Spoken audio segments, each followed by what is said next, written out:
Welcome dear audience, students and scholars. Here I am Dr. Amjad Ali. Dear scholars, so far as we have discussed about the basic theory of aggregate supply, and we make the distinction between the two prominent models of aggregate supply. In this video we are going to discuss a case study related to international differences in the aggregate supply curve.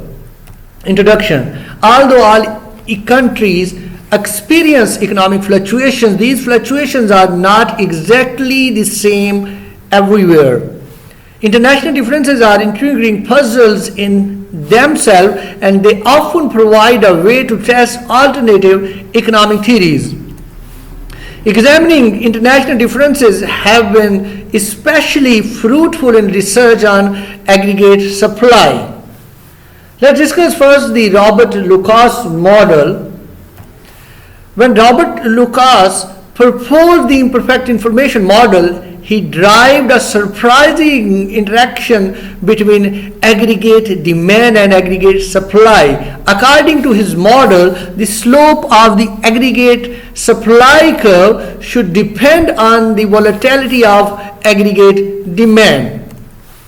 In countries where aggregate demand fluctuates widely, the aggregate price level fluctuates widely as well, because most movements in prices in these countries do not represent movements in relative prices. Suppliers should have learned not to respond much to unexpected changes in the price level. So therefore, the aggregate supply curve should be relatively steeper, that is, alpha will be small in these countries.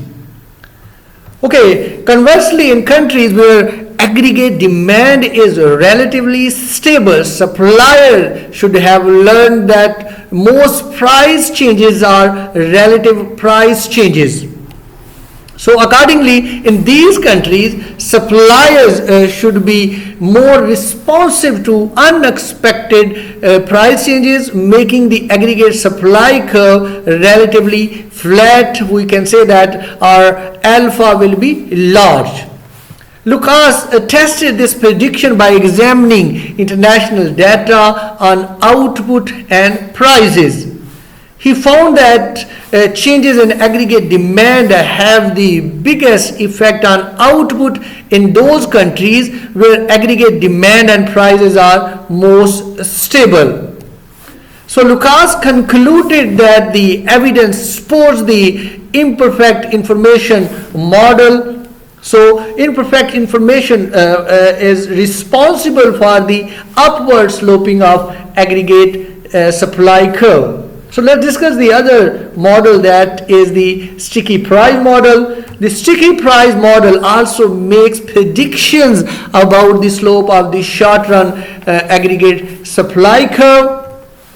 In particular, it predicts that the average rate of inflation should influence the slope of the short run aggregate supply curve. When the average rate of inflation is high, it is very costly for firms to keep prices fixed for long intervals. Thus, firms adjust prices more frequently. More frequent price adjustment in turn allows the overall price level to respond more quickly to shocks to aggregate demand. Hence, a high rate of inflation should make the short-run aggregate supply curve steeper. Let's move toward the discussion of international evidence. International data support this predictions of sticky price model. In countries with the low average inflation, the short-run aggregate supply curve is relatively flat. Fluctuations in aggregate demand have large effects on output and are only slowly reflected in prices.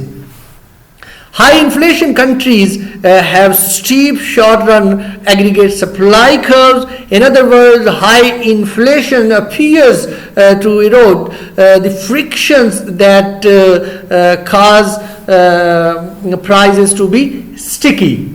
So note that the sticky price model can also explain Lucas' finding that countries with variable aggregate demand have steep aggregate supply curve.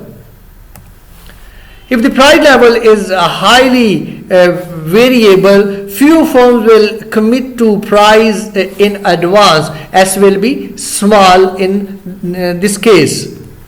So hence the aggregate supply curve will be steep. We can say that our alpha or A will be small in this case. So this is all about the case study related to international differences in the aggregate supply curve. So see you with another video. Ciao.